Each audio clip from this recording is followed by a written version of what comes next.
Welcome to prime time debate with PV.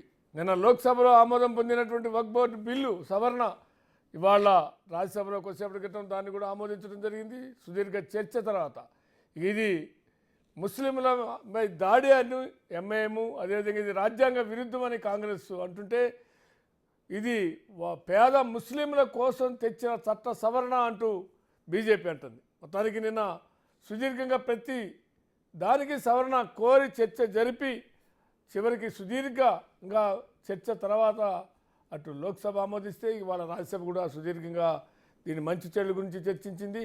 ఇవాళ టాపిక్లోకి వెళ్ళడానికి ముందు ఆ వివరాలు ఒకసారి చూద్దాం. వక్ఫ్ సవరణ బిల్ చుట్టూ మ్యాటర్ వేడెక్కుతోంది. ఇప్పటికే ఇది స్వల్ప మెజార్టీతో లోక్సభలో గట్టెక్కింది. రాజ్యసభలోనూ నెగ్గటం లాంఛనమే అయినా విపక్షాల నుంచి మాత్రం నిరసనలు వ్యక్తమవుతున్నాయి.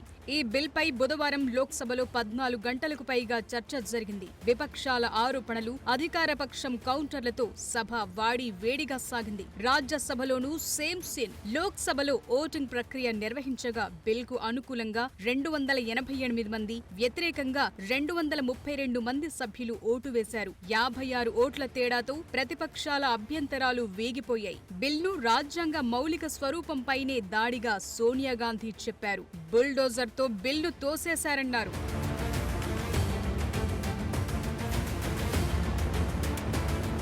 వక్ఫ్ పాలక వర్గాల్లో మరింత పారదర్శకత, జవాబుదారీతనం పెంచుతూ పాలనలో మహిళల భాగస్వామ్యం తప్పనిసరి చేసేలా ఈ కొత్త బిల్ను కేంద్రం తీసుకొచ్చింది. 1995 నాటి వక్ఫ్ చట్టంలో దాదాపు 40 సవరణలు చోటు చేసుకోనున్నాయి. ముస్లిం సమాజం నుంచి వస్తున్న డిమాండ్ల మేరకే ఈ మార్పులు చేస్తున్నట్లు మోదీ సర్కార్ చెప్తుండగా ఇది రాజ్యాంగంపై దాడి అని కాంగ్రెస్ అంటోంది. ఈ బిల్ ముస్లిం మతపరమైన అంశాలకు సంబంధం లేదని, అలాగే ముస్లింలు విరాళంగా ఇచ్చిన ఆస్తుల నిర్వహణలో ప్రభుత్వం జోక్యం చేసుకోదని అమిత్ షా క్లారిఫై చేశారు. ఈ బిల్ గురించి అనవసర భయాందోళనలు సృష్టించడం ఓటు బ్యాంకు రాజకీయాలకు సంకేతమని ఫైర్ అయ్యారు. आपके माध्यम से, इस सदन के माध्यम से देश भर के मुसलमान भाइयों बहनों को कहना चाहता हूं, आपके वक़्फ़ में एक भी नॉन मुस्लिम नहीं आएगा. ये एक्ट में ऐसा कोई प्रावधान नहीं. मगर जो वक़्फ़ बोर्ड है और वक़्फ़ परिषद है, उसका काम क्या है?